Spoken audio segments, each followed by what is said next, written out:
ಪವಿತ್ರವಾದುದು ಎನ್ನುವ ಹಿನ್ನೆಲೆಯಲ್ಲಿ ಅವೆರಡು ಸ್ವರ್ಗಕ್ಕೆ ಸಮಾನ ಎನ್ನುವ ಮಾತನ್ನ ಸರ್ವರು ಸಾಕ್ಷೀಕರಿಸುವ ಹಿನ್ನೆಲೆಯಲ್ಲಿ ಇಂದು ಆ ಸಸಿಗೆ ನೀರೇರುವುದರ ಮೂಲಕ ಕನ್ನಡ ಆ ಕಾರ್ಯಕ್ಕೆ ಅಧಿಕೃತವಾಗಿ ಚಾಲನೆಗೊಳ್ಳಲಿದೆ. ಚಾಲನೆ ನೀಡ್ತಾ ಇದ್ದಾರೆ ಈ ಹಿರಿಯ ಹಾಗೂ ಜನಪ್ರತಿನಿಧಿಗಳು, ಶಾಸಕರು, ಸರ್ವರು ದಯವಿಟ್ಟು ಆ ಕಾರ್ಯವನ್ನ ನೆರವೇರಿಸಬೇಕು ಅಂತ ಇಟ್ಕೊಂಡು ಪ್ರೀತಿಪೂರ್ವಕವಾಗಿ ನಾವು ಕೂಡ ಅದು ಸಾಕ್ಷೀಕರಿಸಿದ ಇತಿಹಾಸವನ್ನ ಪಡೆದಿದೆ. ವಿನಂತಿಸಿಕೊಳ್ತೇನೆ ಬಂಧುಗಳೇ. ಮಹಾದೇವ ಕಂಬಾಗಿಯವರು ಕೂಡ ಆಗಮಿಸಿದ್ದಾರೆ, ವೇದಿಕೆಗೆ ಆಗಮಿಸಬೇಕು.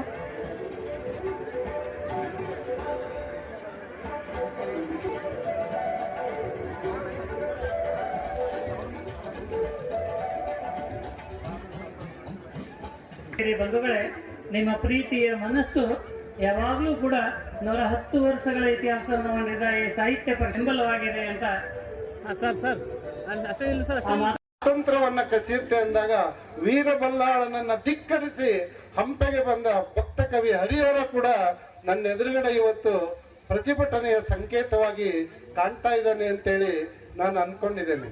ಕನ್ನಡದ ಮಾನ ಘನತೆ ಪ್ರಶ್ನೆ ಬಂದಾಗ ನಾವೆಲ್ಲ ಕೇಳಿಕೊಳ್ಳಬೇಕಾದ ಒಂದು ಪ್ರಶ್ನೆ ಅತ್ಯಂತ ತುರ್ತಿಂದು ಅಂತಂದ್ರೆ, ಎಲ್ಲ ಸರ್ಕಾರ ಮಾಡ್ಲಿ, ಅಧಿಕಾರದಲ್ಲಿ ಇರೋರು ಮಾಡ್ಲಿ ಅಂತ ಅಂತಿರ್ತೀವಲ್ಲ, ನಾವೇನ್ ಮಾಡಿದೀವಿ ಅನ್ನೋ ಪ್ರಶ್ನೆಯನ್ನ ಈ ತರದ ಸಮ್ಮೇಳನ ಮತ್ತೆ ಮತ್ತೆ ನಮ್ಮ ಎದುರಿಗೆ ಇಡ್ತಾ ಇದೆ ಅನ್ನೋದು. ಬಂಧುಗಳೇ, ನನ್ನ ಮಾತನ್ನ ಕೇಳಿ ಕನ್ನಡದ ಮಾನ ಕಾಪಾಡುವ ಸಂದರ್ಭ ಹೇಗಿರುತ್ತೆ ಅನ್ನೋದಕ್ಕೆ 2 ಉದಾಹರಣೆ ಹೇಳ್ತೀನಿ. ಒಂದು, ಡಾಕ್ಟರ್ ವಸುದೇವ ಭೂಪಾಲಂ ಅಂತ, ಬಹುಶಃ ನಿಮ್ಮಲ್ಲಿ ಹೆಚ್ಚು ಜನ ಅವ್ರ ಹೆಸರು ಕೇಳಿದಿರೋ ಇಲ್ವಾ. ಶೆಟ್ರಲ್ಲಿ ಸಾಮಾನ್ಯವಾಗಿ ಸಾಹಿತಿಗಳು ಇಲ್ಲ ಅಂತ ಒಂದು ಅಪವಾದ ಇದೆ. ಅವ್ರ ಶೆಟ್ರು ವೈಶ್ಯರು, ವಸುದೇವ ಭೂಪಾಲಂ ಅಂತ. ನಾನ್ ನೋಡಿದೀನಿ ಅವರನ್ನ. ಒಂದ್ ಘಟನೆ ನಿಮ್ ಮುಂದೆ ಹೇಳ್ತೀನಿ ನೋಡಿ. ನಾನು ಅವ್ರನ್ನ ನೋಡಿದಾಗ ಹಣ್ಣು ಮುದುಕರಾಗಿದ್ರು.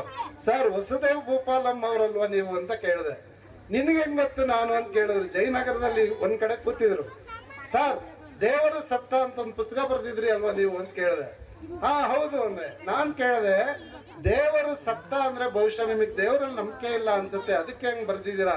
ಹಾ ಹೌದು, ನಿಂಗೆ ಗೊತ್ತಾಯ್ತಲ್ಲ. ಆದ್ರು ನಾನ್ ಕೇಳಿದೆ, ದೇವರು ಸತ್ತ ಅಂದ್ರೆ ಬದುಕಿದ್ದವ್ರು ತಾನೇ ಸಾಯಕ್ ಸಾಧ್ಯ, ಅವನ್ ಬದುಕಿದ್ದ ಅಂತಾನೂ ಆಗುತ್ತಲ್ವಾ ಸರ್ ಅಂತಂದಾಗ, ಅಂತ ಹಿಂಗ ಅಂದವ್ರು ಕೈ ಹಿಡಿದ್ಬಿಟ್ಟು ಮನೆಗ್ ಕರ್ಕೊಂಡೋಗಿ ಒಂದ್ ಪುಸ್ತಕ ಕೊಟ್ಟಿದ್ರು.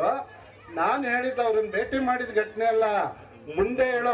ಈ ರೀತಿಯಾದಂತಹ ಪಂಚಾಯಿತಿ ಮಟ್ಟದ ಗ್ರಾಮಗಳಲ್ಲಿಯೂ ಕೂಡ ಏರ್ಪಾಡಾಗುತ್ತಾ ಬಂದ್ರೆ ಈ ಸಾಹಿತ್ಯಾಸಕ್ತರು ಹೆಚ್ಚು ಆಗಬಹುದು ಅನ್ನುವಂಥದ್ದು ಒಂದು ಭಾವನೆ. ಅದು ಸತ್ಯವೂ ಕೂಡ ಆಗ್ತದೆ. ಈ ಸಾಹಿತ್ಯ ಸಮ್ಮೇಳನದಲ್ಲಿ ಅನೇಕ ವಿಚಾರ ವಿಷಯಗಳನ್ನ ಇಟ್ಟುಕೊಂಡಿದ್ದಾರೆ. ಕನ್ನಡ ಸಾಹಿತ್ಯಕ್ಕೆ ಬಹುವರ್ಷಗಳ ಪ್ರಾಚೀನ ಇತಿಹಾಸ ಇದೆ ಅಂತಕ್ಕಂಥದ್ದು ಆಗಲೇ ಕೆಲವು ಕವಿಗಳು ತಿಳಿಸಿದ್ದಾರೆ. ಸಾಹಿತ್ಯ ಕವಿರಾಜ ಮಾರ್ಗದಿಂದ ಕಾವೇರಿಯಿಂದ ಗೋದಾವರಿಯವರೆಗೆ ಇರ್ತಕ್ಕಂಥ ಕವಿರಾಜ ಮಾರ್ಗದಲ್ಲಿಯೂ ಕೂಡ ಇದೆ ಅಂತಕ್ಕಂಥದನ್ನ ನಾವು ಖಂಡಿತ. ಸಾಹಿತ್ಯ ಹೇರಳವಾಗಿದೆ. ಓದುವರ ಸಂಖ್ಯೆ ನನ್ನ ದೃಷ್ಟಿಯಲ್ಲಿ ಕಾಣುತ್ತೆ. ಕೆಲವು ಕಾದಂಬರಿಗಳಂತೂ, ಕಾರಂತರ ಕಾದಂಬರಿಗಳಂತೂ ನಮ್ಮನ್ನ ನಾವು ಇದ್ದ ಜಾಗದಲ್ಲಿಂದ ಅವರ ಸನ್ನಿವೇಶದ ಒಳಗೆ ಕರೆದುಕೊಂಡು ಹೋಗುವಂತ ಒಂದು ಆಕರ್ಷಕ ಅಯಸ್ಕಾಂತದ ಒಂದು ಗುಣಗಳುಳ್ಳಂತಹ ಮಾತುಗಳು ಬರವಣಿಗೆ ಅಲ್ಲಿ ನಾವು. ಹಾಗೆ ಮುಂದೆ ಪ್ರಾಚೀನ ಕನ್ನಡ ಹೊಸದಾಗಿ ಜಾನಪದ ಸಾಹಿತ್ಯದಲ್ಲಿ ಸೋಮಶೇಖರ್ ಇಂಬ್ರಾಪುರ್ ಅವರು, ಚಂದ್ರಶೇಖರ್ ಪಾಟೀಲ್ ಕೆಲಸವನ್ನು ಮಾಡ್ತಕ್ಕಂಥ ವ್ಯಕ್ತಿ. ನಮ್ಮ ಬಳಗ ಬಂದು ಕರೆದಾಗ ನಾ ಹೇಳಿ, ನಾನು ಯಾಕೆ ಬರ್ತೀನಿ, ನಾವೆಲ್ಲ ಬಿಟ್ಟಿವಿ ಆ ಕ್ಷೇತ್ರನ, ದೇವತನ ಮಂದಿ ಬಂದ್ರ ಅಂತ ಹೇಳಿದೆ. ಯಾಕೆ ಈ ಮಾತನ್ನು ಹೇಳ್ತಂದ್ರೆ, ನೀರಿಗೋದಿರೋ ಭಾಗ ಸುಮಾರು 30 ಹಳ್ಳಿ ನಾನು ಶಾಸಕನಾಗಿ ಇದ್ದಾಗ ಮತ್ತು ಇಲ್ಲೇ ಇದ್ದಾಗ ಬಹಳ ಪ್ರೀತಿಯನ್ನು ತೋರಿಸಿದಂತ. ಇವತ್ತಿಗೂ ಸಹಿತ ನಾವು ಅಲ್ಲಿ ಅಂದ್ರೆ ಬಿಡುವುದು ಅಂತ ಪ್ರೀತಿ ವಿಶ್ವಾಸ ಇಟ್ಕೊಂಡಾರ ಸಾಹಿತ್ಯಿಕವಾಗಿ ವಿಶೇಷವಾಗಿ ಇವತ್ತು ಉನ್ನತ ರಂಗ ಕನ್ನಡ ಭಾಷೆ ಇನ್ನೂ ಸಿಗಬೇಕು. ಆದ್ರೆ ಒಂದು ಸ್ವಾಭಿಮಾನ ನಮಗೆ ಕಡಿಮೆ ಅಂತ ಅನಿಸ್ತದೆ.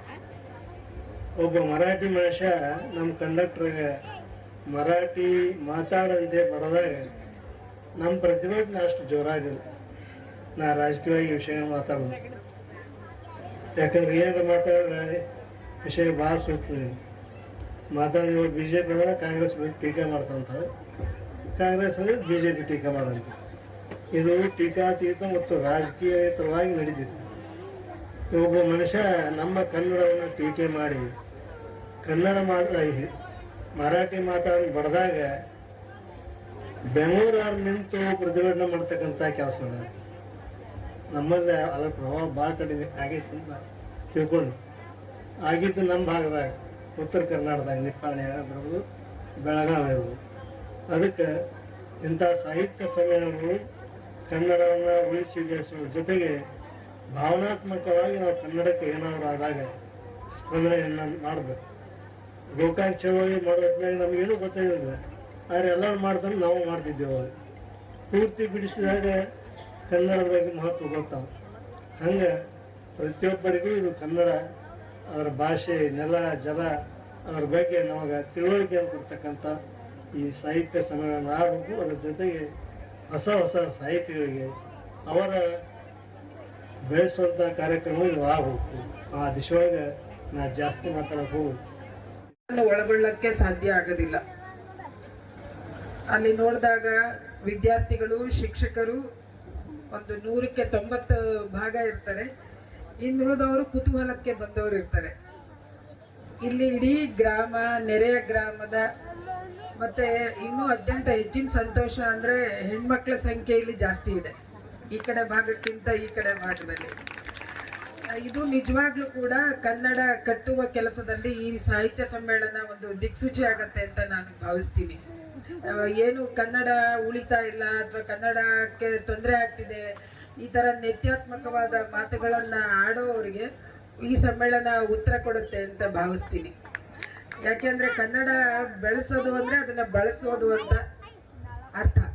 ನಾವೆಲ್ಲರೂ ಕೂಡ ಅದರಲ್ಲಿ ಬಾಗಲಕೋಟೆ ಜಿಲ್ಲೆಗೆ ಇನ್ನೂ ಒಂದು ಹೆಚ್ಚಿನ ಗರಿಮೆ ಇದೆ. ಅಂದ್ರೆ ಇತ್ತೀಚೆಗೆ ನಡೆದ ಸಮೀಕ್ಷೆಯಲ್ಲಿ ಕನ್ನಡವನ್ನ ಹೆಚ್ಚು ಮಾತಾಡುವ ಜಿಲ್ಲೆಗಳ ಪಟ್ಟಿ ಬಿಡುಗಡೆ ಆಯಿತು. ಅದರಲ್ಲಿ ಹಾಸನ ಮತ್ತೆ ಬಾಗಲಕೋಟೆ ಮೇಲಿನ ಸ್ಥಾನಗಳಲ್ಲಿದೆ. ಅದು ಕೂಡ ನನಗೆ ಅತ್ಯಂತ ಹೆಮ್ಮೆಯ ವಿಷಯ. ಸಾಹಿತ್ಯದ ವಿದ್ಯಾರ್ಥಿನಿಯಾಗಿ ನನಗೆ ಕನ್ನಡದ ಕೆಲಸ ಅಂದಾಗ ಅತ್ಯಂತ ಅದೊಂದು ಜವಾಬ್ದಾರಿ ಅಂತ ಆಗತ್ತೆ ನನಗೆ.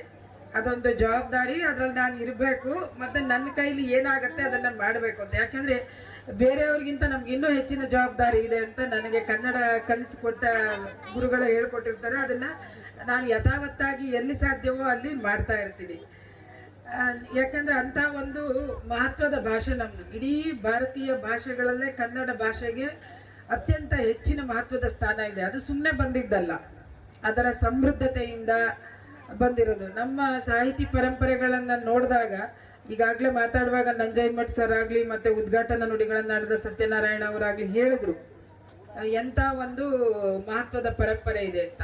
ನಮಗೆ ಸಿಕ್ಕಿರುವಷ್ಟು ಜ್ಞಾನಪೀಠ ಪ್ರಶಸ್ತಿಗಳು ಬೇರೆ ಯಾವ ಭಾಷೆಗೂ ಕೂಡ ಸಿಕ್ಕಿಲ್ಲ. ಅಂತಹದೊಂದು ದಾಖಲೆ ಮತ್ತೆ ಹಿಂದಿನ ಪರಂಪರೆ, ನಮ್ಮ ಶಾಸ್ತ್ರೀಯ ಭಾಷಾ ಸ್ಥಾನಮಾನ ಆಗಬಹುದು, ಎಲ್ಲ ರೀತಿಯಲ್ಲೂ ನಾವು ಅತ್ಯಂತ ದೊಡ್ಡ ಪರಂಪರೆಯನ್ನ ಹೊಂದಿದೀವಿ.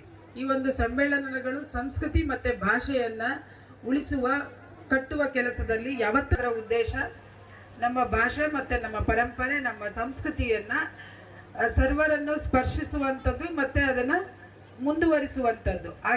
ನಡೆಸಿಕೊಂಡು ಬರ್ತಾ ಇರುವಂತ ಸಾವಿರಾರು ಸಮ್ಮೇಳನಗಳಾಗಿದ್ದಾವೆ. ಆ ಸಾವಿರಾರು ಸಮ್ಮೇಳನಗಳಲ್ಲಿ ಅತ್ಯಂತ ಮಹತ್ವದ ಒಂದು ಭಾಗ್ಯ ನನಗೆ ಸಿಕ್ಕಿದೆ. ಅದೇನಪ್ಪಾ ಅಂದ್ರೆ, ನಾನು ಹುಟ್ಟಿದ ನೆಲದಲ್ಲಿ, ನಾನು ಓದಿದ ಅಂಗಳದಲ್ಲಿ ನನ್ನನ್ನ ಸರ್ವಾಧ್ಯಕ್ಷನನ್ನಾಗಿ ಮಾಡಿ ಗೌರವಿಸುವಂತ ಒಂದು ಭಾಗ್ಯ ಲಕ್ಷಕ್ಕೊಬ್ಬರಿಗೆ ಸಿಗುತ್ತದೆ ಅಂತ ನಾನು ಭಾವಿಸಿದ್ದೇನೆ.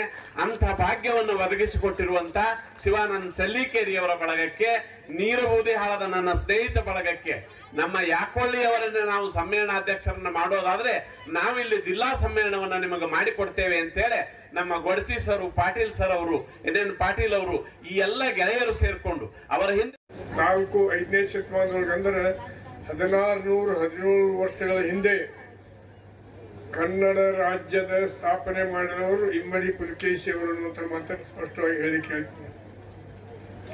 ಒಬ್ಬ ಶ್ರೇಷ್ಠ ರಾಜರು ಆಗಿದ್ದರು, ಅತ್ಯಂತ ಶೂರ ರಾಜರು ಆಗಿದ್ದರು.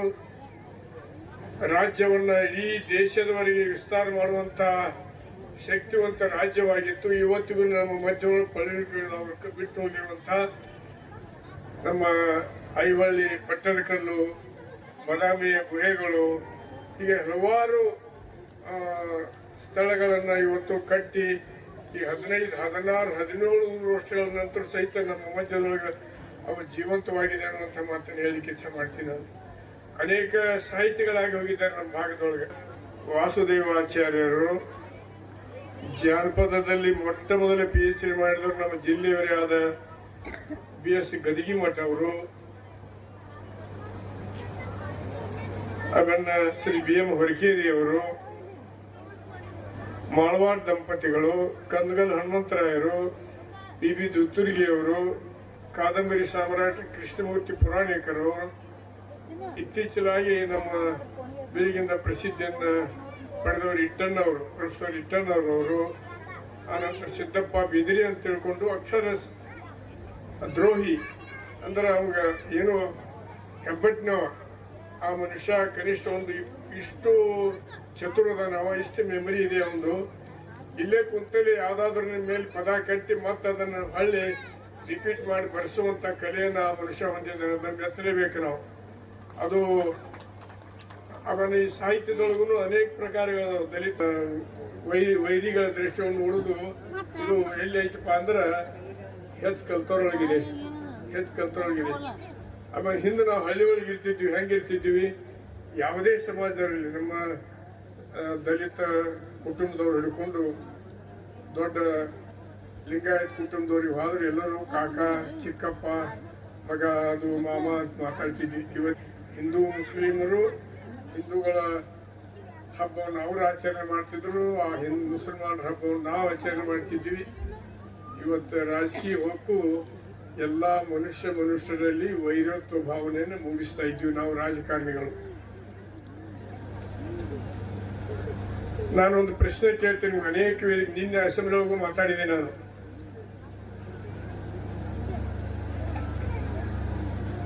ರಾಜಕಾರಣದ ವಿಷಯ ಮಾತಾಡಬಾರ್ದು, ಆದರೂ ರಾಜಕಾರಣದ ವಿಷಯ ಮಾತಾಡುವಾಗ ನಡೆದ ಘಟನೆ ಹೇಳ್ತೀನಿ.